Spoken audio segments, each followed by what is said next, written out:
Okay, thank you very much. My name is Eira Thomas, and I am the CEO for Lucara Diamond Corporation, and I'm really pleased to be here today to provide you with an update on our company, which we believe is a premium diamond equity, which is de-risked and positioned for long-term growth.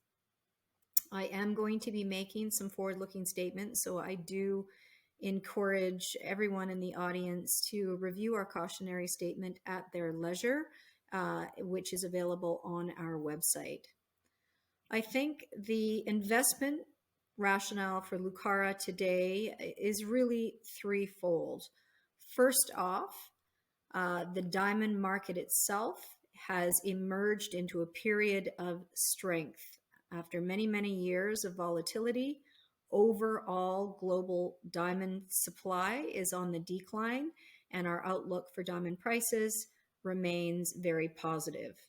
That buoyancy, however, has not yet caught up with the publicly traded diamond equities, so I think there is a significant investment opportunity that exists today around all of the diamond equities.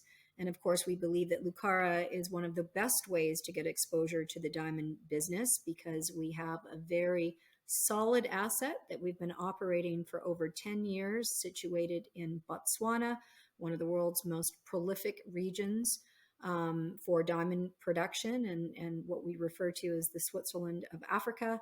And we have recently completely funded an expansion program that will extend our mining operation at Karowe out until at least 2040.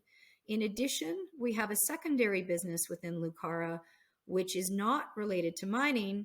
It is, however, related to the diamond business, and it is the first of its kind secure web-based digital marketplace for the transaction of rough diamonds, and it is completely disrupting the historical approach to diamond sales. And we'll say a little bit more about that as we go along. As I mentioned, we've emerged into a very strong diamond market. This has resulted because of aging mines all over the world and the fact that diamond exploration has been underfunded for more than a decade. So we know there are no new discoveries coming along that really can impact the supply curve. And on the flip side, a lot of our world-class leading mines around the world are now nearing their natural end of life. A case in point is the Argyle Diamond Mine closed its doors about 18 months ago, and that really started to provide positive pressure on diamond prices. Having said that, we had a very strong rally at the end of 20 leading through 2021 that has softened in the second half of 2022 in response to some of the global economic uncertainties that we're all experiencing. But despite this pullback, the market remains stable, and again, the fundamentals are encouraging. As I mentioned, our main asset, our flagship mine, is the Karowe Diamond Mine, situated in north central Botswana. It is renowned for its production of very large, high value, what we call type 2 diamonds, greater than 10.8 carats in size. We're also well known for our approach to innovation and our incorporation of new technologies, not only in how we mine and process and recover our diamonds, but also in how we sell them. We are the first mine in the world to use something called XRT technology for primary diamond recovery. And that's been really important because it's allowed us to recover our most valuable diamonds without damaging them. All told, in just over 9 years, we've sold 3.8 million carats, generating revenues of over $2 billion. And as I mentioned at the outset, we're investing now in the next chapter of our history for Karowe, expanding the mine life to at least 2040. We're spending about $550 million through this expansion project. And what's really intriguing is that this is going to allow us to access the most valuable part of the ore body. And looking forward to 2040, we expect to generate at least another $4 billion in revenues. So we'd like to say the best really is yet to come. So having a look at some highlights from 2022, We generated revenues of just under $213 million. I think the main message from 2022 was really strong, safe, reliable production from our main asset at Karowe. It continues to generate significant quantities of large stones, and we had 7.2% specials by weight generated in 2022, which is very much on plan. And we generated cash flow just over $96 million from operating activities.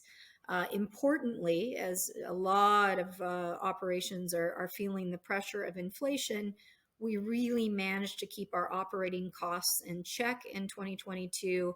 That was certainly helped along by the fact that all of our operating costs are in the local currency of Pula versus sales in US dollars. So a lot of our inflationary pressures were mitigated by that exchange rate. In terms of our underground program, we made good progress. We spent about $106 million during the year, and we continued to draw down on our project debt facility, which is supporting our underground build. We ended the year with strong liquidity and the ability to meet all of our cash needs kind of going forward into 2023 and beyond. When we look at our guidance for 2023, we're looking at a production profile not dissimilar to last year in terms of overall revenues. We're looking at revenues of 200 to 230 million. Diamond sales, however, reflect a higher quantity of carats, and that in turn reflects the fact that we are mining not only in the South Lobe, which is the focus of our underground expansion, but we are also continuing to generate carats from our Center and North Lobes, which are higher grade but lower value. So in 2023, we are forecasting higher carats, but the overall average price of that production will be lower than what we've experienced in the last 2 years, which has been largely focused on South Lobe.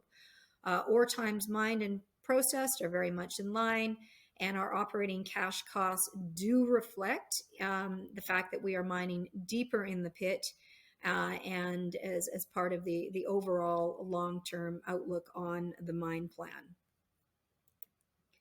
Moving on to the underground expansion. As I mentioned, it's fully financed. I think it's important to point out that the majority of the cash required to build our underground will come from cash flow from operations, from continuing to mine in the open pit at Karowe, but we have added a supplemental debt financing with a consortium of 3 European banks and 2 African Development Corps, which provides us with an additional $170 million to spend on the project. In addition, we have a $50 million revolver, which we use to manage our cash flows throughout the year. The economics of the project are highlighted on this slide. And what I really want to stress is the fact that we did use conservative diamond prices in our outlook here. This was a discount to diamond prices in 2018. The market certainly has recovered since then. We also removed our largest, most valuable diamonds from our economic model to add an extra layer of conservatancy. Our spend in 2022, as I mentioned, was around 106 million, and that is what we intend to be spending again, a similar quantum in 2023. So what you're looking at here is an aerial view of our mine site with the open pit in kind of the center north part of the field of view. And I'm going to zoom in now so you can see in a little bit more detail where the underground project is located, basically on the west side of the pit. And you can see our 2 head frames and all of the surface infrastructure that has been constructed over the last 24 months in support of shaft sinking.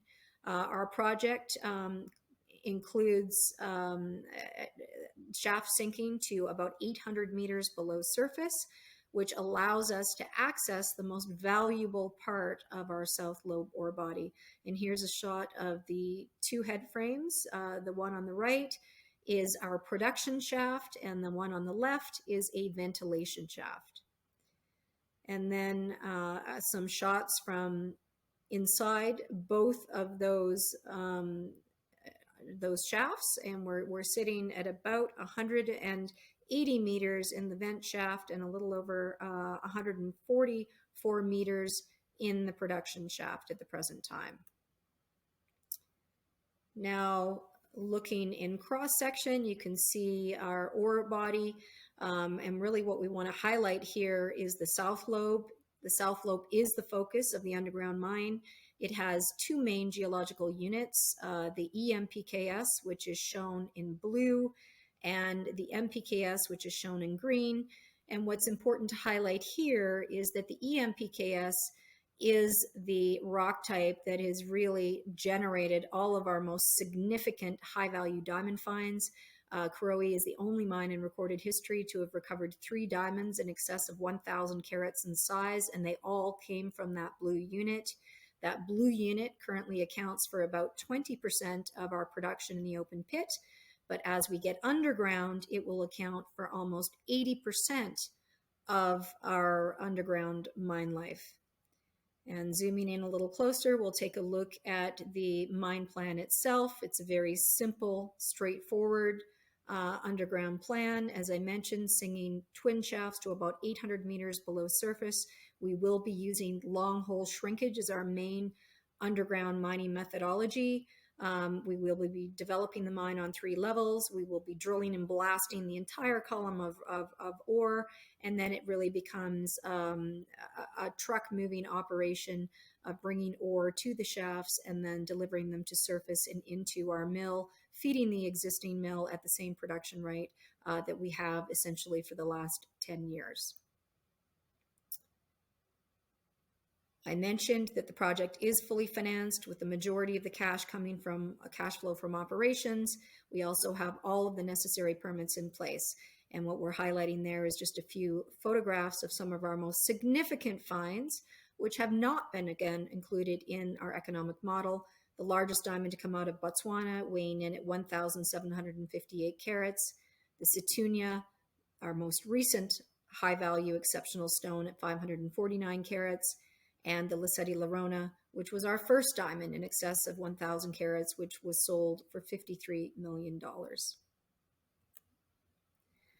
So one of the questions we get a lot is really around the preponderance of these big stones. You know, are they predictable? Do we recover them consistently? And so we've included this graph to highlight the fact that over 10 years, 60 to 70% of our revenues have been generated by stones greater than 10.8 carats in size. And yes, we recover them consistently.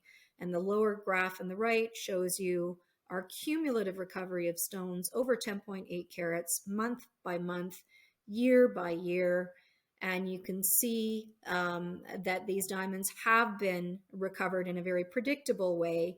And I also will point out that from 2016 through to 2022, we've largely been mining in the South Lobe, but we've increased the proportion of South Lobe material through that period. As we go into 2023, we will see a higher preponderance of ore coming from the north and center, which will definitely have an impact. And so the trend we expect from 2023 will be much closer to the recovery lines that you see for 2016 and 17, which also reflected a higher proportion of center and north lobes. Now I'm going to switch gears a little bit and talk about our unique approach to sales.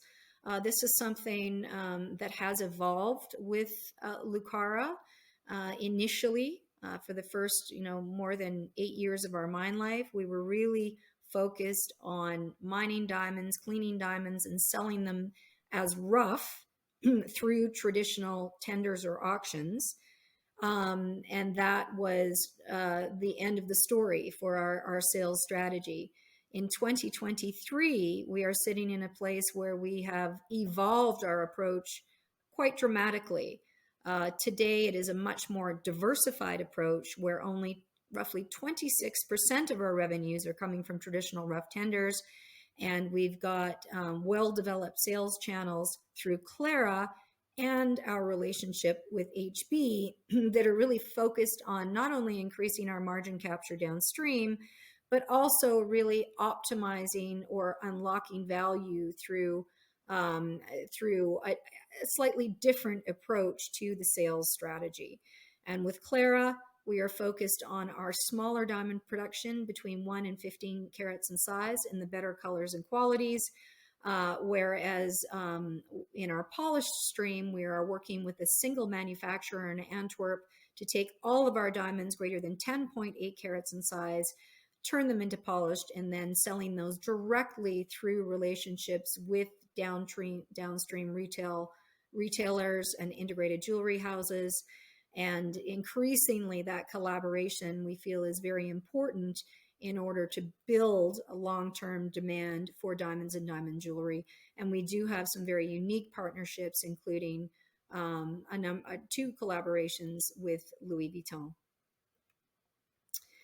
Getting into a bit more detail around CLARA, what's unique about CLARA is that we're using technology to create a much more efficient, a much lower risk sales process for both the buyer and the seller. And essentially, it is a web-based digital marketplace where our sellers are uploading 3D tomographic images of the rough diamonds they've produced. And on the flip side, our buyers are uploading orders, not in terms of rough stones, but in terms of polished stones that they are looking for at the prices they're willing to pay. And basically, CLARA, the secret sauce in CLARA, is a matching algorithm that uses technology to sell diamonds individually against specific demand in the form of polished orders versus selling diamonds in bulk in tenders or auctions.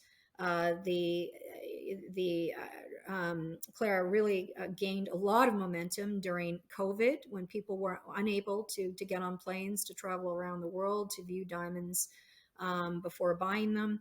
And with CLARA, you don't need to visually inspect the diamonds. The technology has done all of that heavy lifting, so you can literally order diamonds from your office wherever you are in the world. We've completed 75 sales to date, transacting about $86 million. Technology makes the costs of running the platform very low. And again, the real opportunity with CLARA is to create a much more efficient marketplace that's really focused on meeting existing demand rather than a push style sales system, which focuses on selling diamonds in large bulk assortments. Many of those assortments end up getting retraded. So we think the rationale for CLARA is real. We think the whole industry is eventually going to go this way. Our ambition is to get to 10% of global market share by 2026. If we can do that, and we think that's a conservative outlook, we have the ability to generate as much revenues through, or as much cash flow through CLARA as we do with our existing mining operation. We're at an exciting inflection point with CLARA, which is that we've basically demonstrated the viability of the platform using our own diamonds from Karowe. But the real opportunity with CLARA is to open up this marketplace to the world and sell third-party supply from other producers, other secondary traders. And we have been working on that ambition for the last 2 years. We're sitting at about 40% of the volume now coming from third-party supply. But we expect that to ramp up considerably over the next couple of years. And we completed our first very successful producer trial in 2022, which we expect to translate into a longer-term contract. Moving on to talk about some financial highlights for the year. Again, the main message here is strong and stable with operating costs in check. The average price achieved was lower due to a softening of the market, as I mentioned, in the second half of 2022, but still very happy with the stability of the marketplace and the fact that diamond prices are significantly recovered from where they were between 2018 and 2020. Again, on all the physicals in terms of ore mined and processed, carats recovered and sold, and operating expenses, very much in line with previous years and reflecting strong, stable, and safe production at our mine site. I'd now like to just turn and talk very briefly about our approach to sustainability. I know this is top of mind for many investors today. Sustainability is certainly foundational to how we run our business. We have been producing a sustainability report for the better part of a decade, and that is available for download on our website. We are also certified by the Responsible Jewelry Council and a member of the Natural Diamond Council, and we became a United Nations Global Compact participant in 2018 and currently contribute to 10 of their 17 Sustainable Development Goals. We're very proud of our relationship with Botswana. We are very much focused on meeting the needs of our communities, and that includes, sustainable diversification out of mining. So we do have a number of exciting projects on the go, largely in the agricultural space, but we're also building a sports facility in the community of Letlhakane, which is the nearest community to our mine site, which will have a significant impact on that community starting this year as we complete the first phase of that.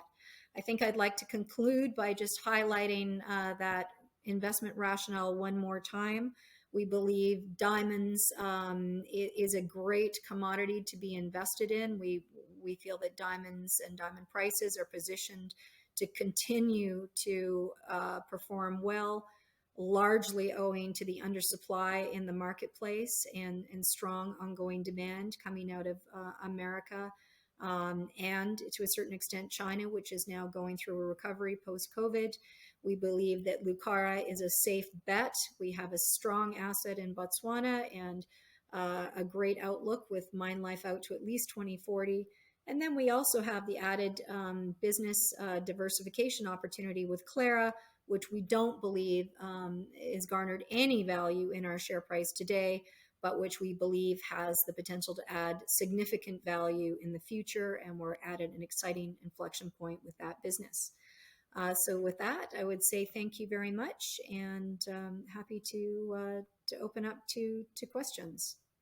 Great presentation, and yes, let's get into the questions. I heard that you have, in Q2 of this year, you're planning on releasing an updated budget and timeline estimate for the Karowe underground expansion. And now we're, a quarter into this year. Could you share with me some details of what that might look like? Absolutely. Yeah. And thank you for asking that question, Gorham. I didn't get into a lot of detail, but it's been a very kind of important learning experience for the underground. This is the first underground diamond mine for Botswana. The first 18 months of our project went extremely well, on schedule and tracking on budget. That was basically all of our pre-sink activities, including the surface infrastructure, and then getting both of the shafts basically sunk to about the 50-meter level. We then transitioned to main sinking and started to encounter some challenges. We had some physical equipment problems. We had some challenges around skilled labor, which a lot of projects around the world are being challenged by simultaneously. And so, we had to do some active interventions basically at the end of last year to try and get our sinking rates back onto plan. And a lot of changes in equipment and people were starting to really take great effect in December. And then we encountered our first water strikes in the shafts, which were anticipated. Certainly the expectation was that we would hit our first water strike before year end. So we then shifted into grouting. And I think the really positive development there is that our methodology that we've utilized, which was adopted really out of the Canadian potash industry, is working very, very well. So we are using a chemical grouting method and successfully got through the first phase of grouting on the underground production shaft, and that's now returned to sinking. We do anticipate a couple more grouting phases as we get through this particular sandstone unit, and we are about to transition to sinking again from the ventilation shaft as well. So a lot of good learnings there, and really what we're doing now is taking the learnings from the grouting and some of the delays that we experienced in the latter part of 2022, and combining that into a completely updated schedule and budget, which will be available in Q2. And that is what we will be bringing to the market as a big refresh on where we stand with the underground project. I would also say that, this project does benefit from the fact that we have we have several years of stockpile sitting at surface, which are available to feed the mill in the event of a scheduled delay. So that's an important thing to point out. But we're also looking at every possible mitigation. Obviously, we want to be feeding high value ore to the mill as quickly as we can from the underground project. So that's all part of the work that's we're doing today to come back in Q2. Yeah, but you still expect to reach production with the underground segment by 2026. Our original plan was late 26. I think it's safe to say it's going to be later than that. We do expect that there is going to be some delay, but that's what we're working through right now, is just how much of a delay and what that's going to mean, excuse me, to the mill feed. So again, we haven't we haven't got the numbers yet, so I can't tell you by which, but I think the likelihood of making up all of that time in improved shaft sinking is not probably a prudent way to plan. So we hope to make up time, and we hope that we can really minimize that delay. But I think at this stage, we want to really come out with our best foot forward and just make sure we've got a plan to manage any potential delays. So I think it's fair to say it's going to be later than late 26, so into 2027. Okay, so I was looking at the technical report from 2019, and that if you take that CAPEX schedule in mind, you would have, you have like 250 million left or something like this, but the time is delayed significantly from the technical report. But the CAPEX, you don't think will, increase significantly? What's your expectation? Well, listen, we've got to look at it. We've got to take all the grouting experiences of the last 6 weeks and add that in and see how that fits against our original plan. So I don't want to say that we won't have a CAPEX impact, but, it's just too premature to say exactly, what that could be. I think I should point out that from 2019 to that report, we did start a year late because of COVID. So, and that the numbers that you see reflected today really reflect that initial delay. So the 547 is up from the original 512 I think we had in that feasibility study. So that number is definitely current, but that's what we're working through right now. Yeah, and you have, in your financing facilities, you have about 150-160 million left roughly, but the CAPEX that remains is about $100 million more than that. And I assume you're planning to finance this using, the cash flow from the open pit operation. Absolutely. I think it's important to point out that 170 million facility. So we've got 220 million in financing. 50 of that is a working capital facility that we dip into throughout the year. We paid it down at the end of last year.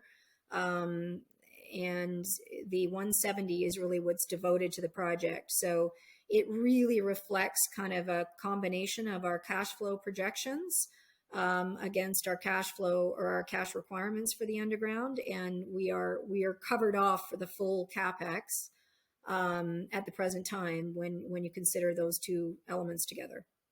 Mm-hmm. So there is no shortfall in terms of our ability to pay back the existing facilities and manage our cash flows through that period. So we are fully financed at the present time.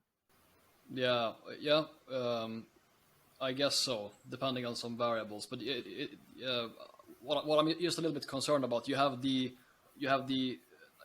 like 2 years left of mine life in the open pit, right? We have to the end of 26 for the open pit mine life. We are again looking hard at that schedule around the advantages of going quicker versus going slower. I mean, the current plan has the open pit winding down at the end of 2026 as the underground comes on stream. With the anticipated kind of delay, we're looking hard at that schedule to see if there's something we might want to do differently. again, really to manage and maximize highest value mill feed we can through any potential delay. We have lots of mill feed through a delay. We just want to make sure it's the highest value mill feed we can possibly, plan for. So I'm just trying to assure everyone that you have like 3 years of operating cash flows left, at least from the open pit. Then you have stockpiles, of course, to help out. Yes. Approximately, conservatively, what can we count in terms of operating cash flows that can finance capex for Karowe, the underground expansion? If you would have increase in capex, we would still be fine. That's what I'm saying. Well, I think that the important thing to point out is just the conservative nature of the economic model that we've basically undertaken with the banks. We were using a discount to 2018 pricing at that time, and we pulled all our big stones out, so they're not in there. If you add big stones back in, that's 15% of revenues right there. So not only is the market much stronger and our cash flow generation is exceeded where we thought we'd be at this point, we've got those large stones kind of looming there as an opportunity. So we're feeling pretty comfortable, but it's really important that we go through this exercise now to understand schedule and budget on the basis of what we've learned over the last 6 weeks on shaft sinking, and to make sure that we remain comfortable. But it's just too early to signal any kind of need. We remain very hopeful that we will be able to manage our cash needs on the basis of the existing facility and our cash flow projections for this asset. The other thing that we haven't included in here at all is the potential for cash flow generation from CLARA. Last year we quadrupled our revenues through CLARA. Yes, it's only $9 million reflected there, but it's still it's a volume story. If we can sign up 2 or 3 big contracts, that could be a very important source of cash for us going forward. Yeah. Okay. So, I mean, it sounds like even though if CAPEX is increased, you'll still spin out $50-60 million in operating cash flow each year. So it should be safe to say that it's fine. And I'm assuming that you could engage with debtors and raise, 50-100 million, probably should be fine. Yeah, listen, we're feeling very comfortable at the present time. It's important that we understand and that we know what's coming at us, and that we obviously want to make sure that we're really confident going into the next 3 years. But at this point in time, we're very comfortable. Yeah, and of course you're a Lundin Group company as well, so that's good. That helps.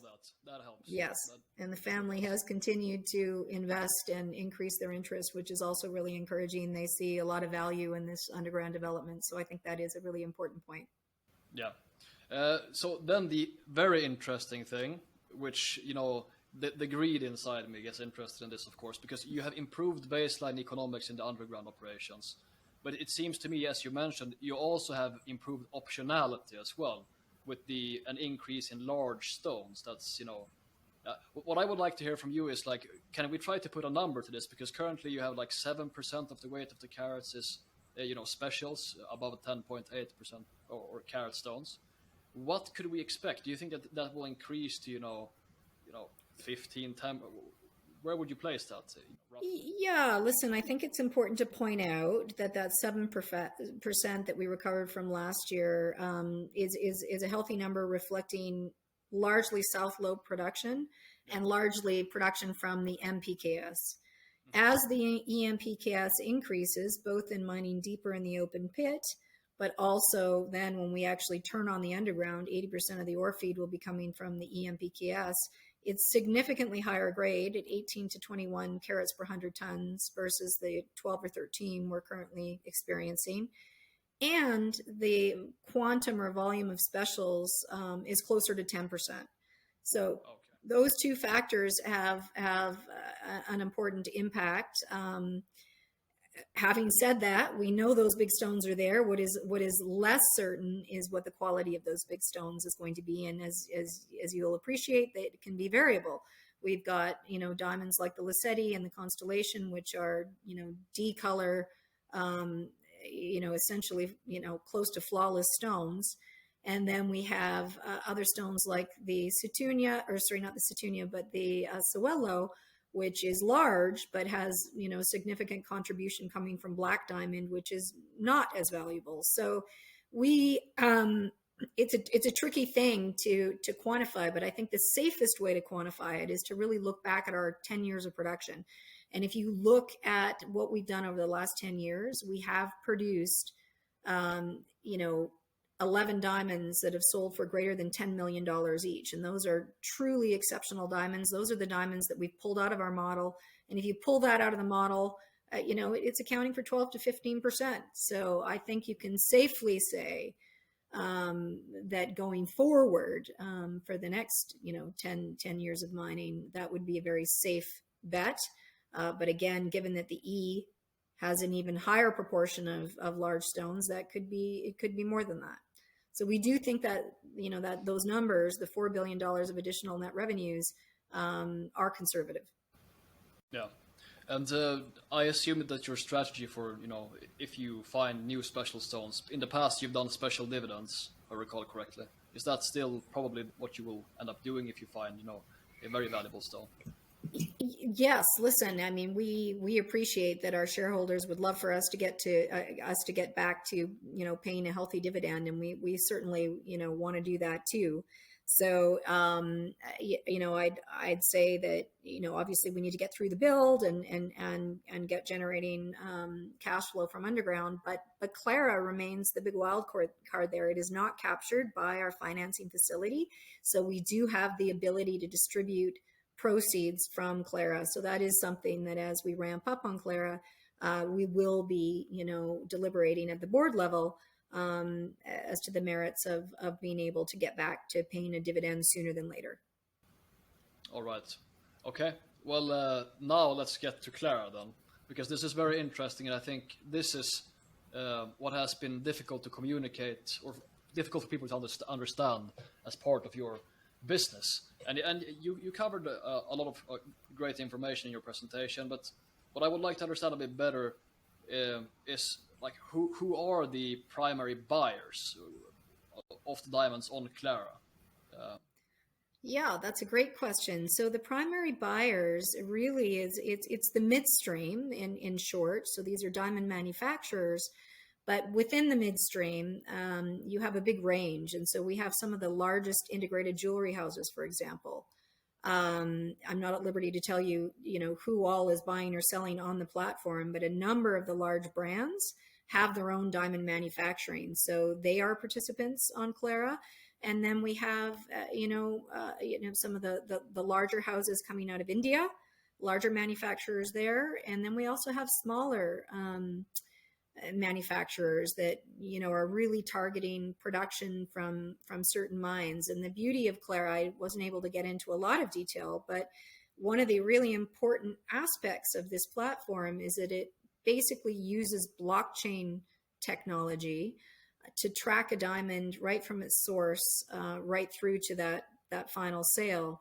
And so it does allow our customers to be very specific on where they're purchasing diamonds from, if it's important to them. So they can filter on country, they can filter on mine. In addition, we have an opportunity for some of our midstream manufacturers, not only to be buyers, but also to be sellers themselves. Over the years, diamonds have traditionally been sold in these auctions or tenders. And the problem with that is that our buyers are forced to buy an entire assortment or a bucket of diamonds. And when they get those diamonds back to their polishing factory, they invariably find, when they apply technology, scanning technology, that a lot of the diamonds they've bought are not actually appropriate for the type of product they want to make and sell. So in the end, they retrade it. So what's happening now, which has been a really, I wouldn't say it was unforeseen, we always saw it as a possibility in the future, but it's really happening today, is that a number of our buyers have now asked if they in turn can be sellers, selling the unwanted goods that they have been building in inventory, which is one of the reasons that CLARA is so compelling, is that it allows people to cherry pick and buy only what they want individually. And so we are now selling diamonds for a lot of our midstream buyers, and it's a great proof of concept, because they, quite frankly, were skeptical. They were doing so well buying, their margins were so much better, they couldn't understand how we could be generating margin for ourselves. And so now that they've become sellers, they're going, wow, we're actually selling these for healthier prices than we could have imagined. So it's really demonstrating, I think, to our customer base that CLARA is about efficiency. It is a marketplace that is valuable not only to the buyers, but it's very valuable to us as sellers. And that's the rationale for selling on CLARA. We're one of the only markets in the world that is still push style versus pull style, focused on demand. Yeah. So, are you responsible for, verifying the quality of the diamonds, or do you have how does that work? So a producer comes with their diamonds to you. Can you explain the flow of events there? Yes, so it's really about taking a technology that, by the way, has been around for the last 8 to 10 years already. It's scanning and planning technology developed by Serene Technologies out of Tel Aviv. This is technology that every diamond manufacturer, almost without exception, around the world uses. And so when they buy their bucket of diamonds, the first thing they do is they scan them using this technology. And that's where they first determine exactly what they can expect to yield from each rough diamond. So what we've done is simply move that step right up to the beginning. We're scanning them at the mine site, and we're basically making those diamonds available for sale, using that technology. And really what CLARA is doing is saying, okay, you as a buyer, forget the language of rough. We eliminate the language of rough. Tell us what it is that you want to polish. And then they give us an exact blueprint of the polished diamond they want to produce. So I'm talking color, size, shape. I want a round stone, a square stone, an oval. Here's my exact blueprint of the polished diamond I want to produce in my manufacturing facility. We upload that, and our technology is really about matching. It's a matching algorithm where we take every polished order and every rough diamond, and we find the optimal match to yield the highest value for us as the seller, and delivering that diamond at the highest possible margin for the buyer. So that's really how it's working, as opposed to we're going to guess when we put a price on that bucket. We're going to compete with 100 other people and hopefully win the bucket. And a lot of our buyers say when we win the bucket, that's when we start to get worried. Did we overpay for that bucket? Now we take it back to the factory, and then we work out if we've actually got the value that we thought. We're saying, forget that. We don't want anyone to take on this risk. We want to create stability in all parts of the supply chain. And for you to take on undue risk that jeopardizes your business doesn't help us, and vice versa. So we're de-risking the whole transaction by moving the scanning and planning up front. And despite the prevailing wisdom, where you have to package up your not so nice diamonds with your nice diamonds if you're going to sell them regularly, we actually know that's not the case. Somewhere in the world, someone wants that left shoe. All the inventory gets sold, and on CLARA, we sell through all of our inventory. So it's really about finding a more efficient way to get those diamonds to the right polishing factory in one step versus 15 steps that include a huge amount of retrading. Yes. So the inventory that you have, do you buy? You don't actually own the rough diamonds. For example, let's say that you were to buy or to sell diamonds from another producer somewhere. Would you buy those diamonds from them first, and then, or would they still own? No, we don't. Our model is really to act really as a broker. We provide the matching algorithm for the two parties. However, we have secured a credit facility with a bank, a small credit facility, where we have been buying diamonds openly on the rough diamond market and selling them through CLARA as a way to demonstrate to our producers, that we can go buy those diamonds at an auction. In other words, pay top price to win them and sell them through CLARA and still make money on them. So we found that that's been a really compelling way to de-risk it for our producers who are maybe concerned about making a big change in their sales strategy. So that has become part of our more recent kind of approach. Yeah, that's reassuring to hear from a working capital point of view, that you don't actually have to deal with that. So that's correct. Very yes.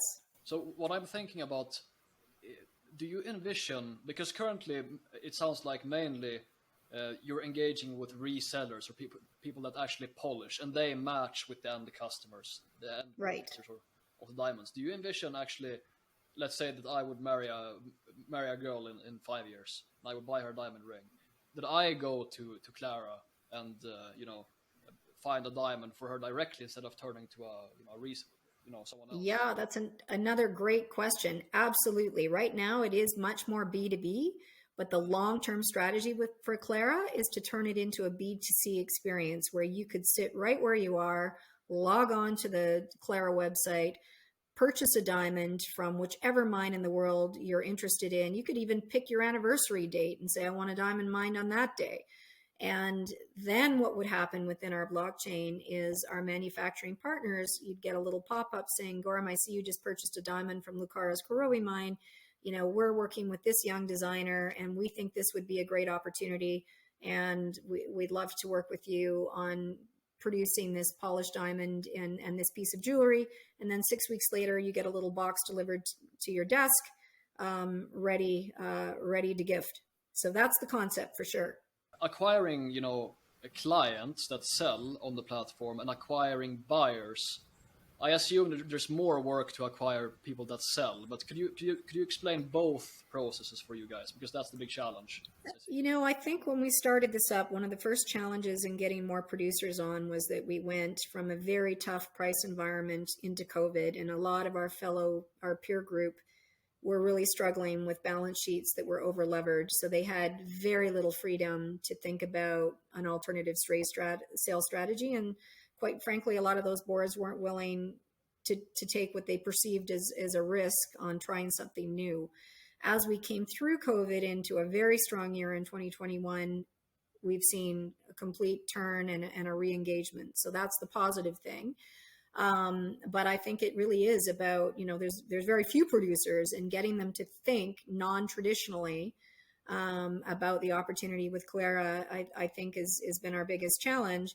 Hence the reason that we've now kind of secured a very small credit facility to be able to go and buy. And that's been, I think, by far the most effective way, because they know what we paid. Here's what we are able to sell them for, and then it really opens their eyes. So I think our main message is, look, you don't have to completely change how you're selling your diamonds overnight. You can create a CLARA channel for comparative purposes and take your time in assessing it. We're so confident in the value that it unlocks that we're not, we're very open-minded, I guess, in terms of how producers try it.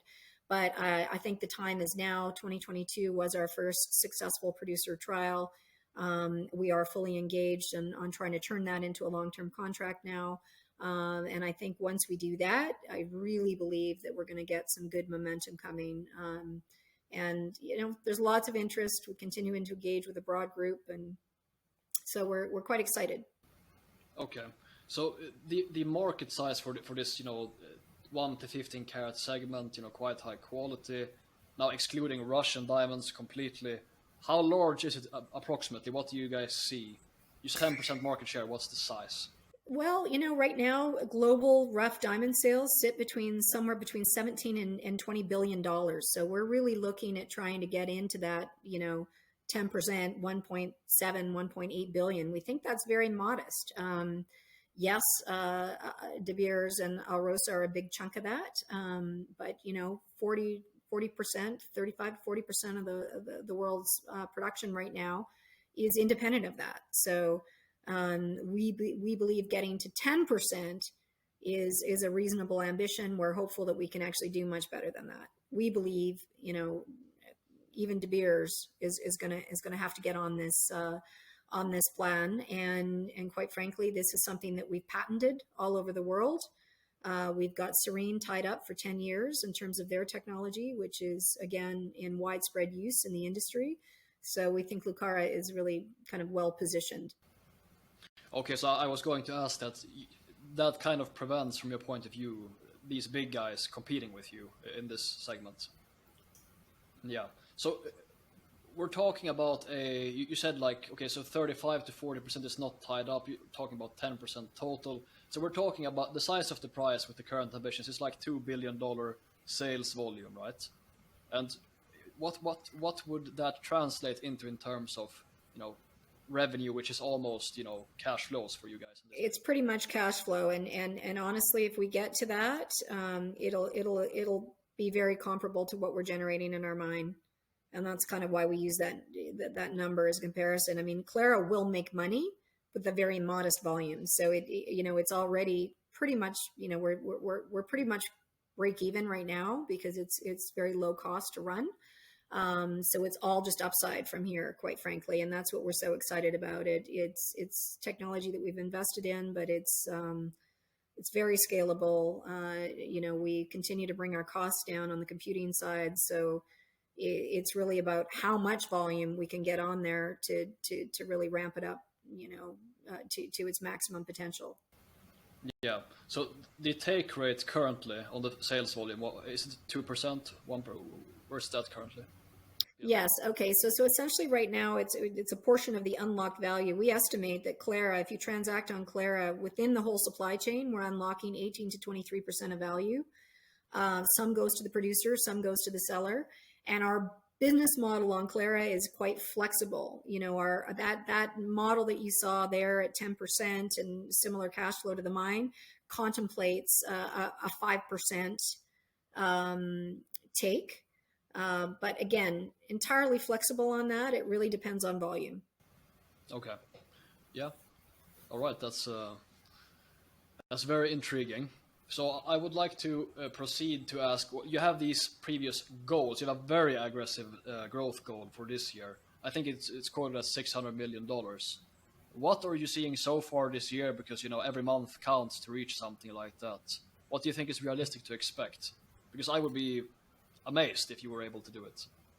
For us, it's really about some significant contracts, which we are currently negotiating. So it really just depends on where we're going to get there. Certainly our projections when we started this up in 18 is that we would be at that 600 million very close to now. It has been slower. But again, we're very close to break even, and one or two larger contracts will definitely get us into the positive with the potential to ramp up very quickly. I mean, we do not have any constraints on our ability to scale. It's really about how large a contract we can secure in the short term.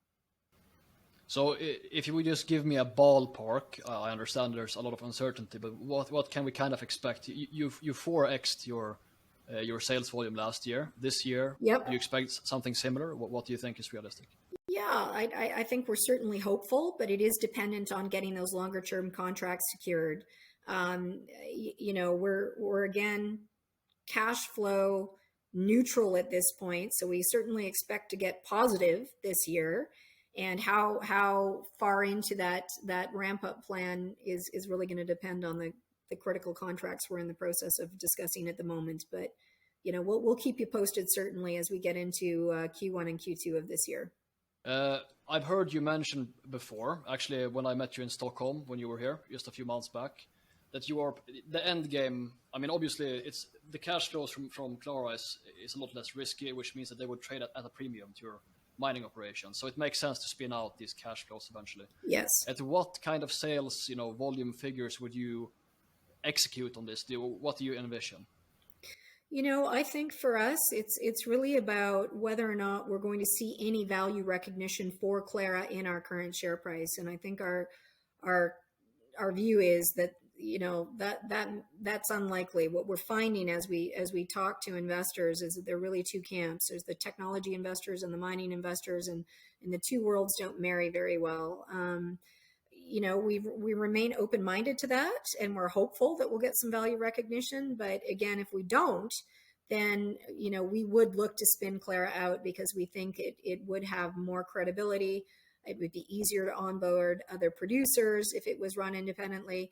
And quite frankly, the test for that doesn't need to be significant revenue. What we want to know is that we can cover our costs and feel very comfortable that the company can stand on its own 2 feet. So I would say, if we can secure, a healthy long-term contract that achieves those objectives, then we could look at it sooner than later.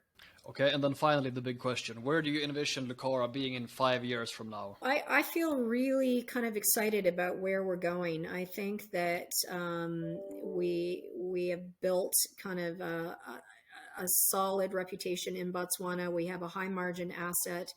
We would like to have more than one mine. So I think our focus certainly will be to continue to scour the universe and look for other diamond mining opportunities that we feel would really be accretive and add to our asset base. We'd love to be in Botswana, but diamond mines are rare, so we continue to kind of look all over the universe. So we see ourselves as a potential consolidator of this business at some point in time.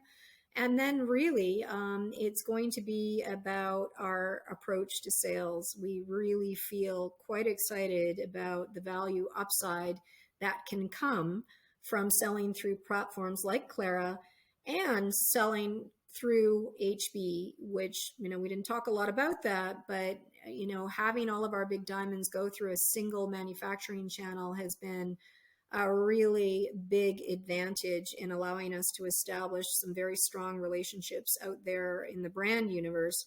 And I do think with a focus on provenance, and particularly what's happening, with Russia, is that the brands are hyper focused on provenance, and this represents an opportunity to really differentiate our diamonds and actually, I think, continue to build a strong price outlook. So I think we're going to be mining diamonds for a long time. I think that the price that we're achieving for those diamonds will continue to firm up and strengthen. And then I think we have this incredible tool through CLARA, which I think is going to be a game changer in the diamond industry in general, in modernizing how natural diamonds are sold globally. So I think that sums it up from me. All right, Eira. Thank you. Excellent. Good talking to you. And we'll stay in touch, I think. Thank you so much. I really appreciate the time.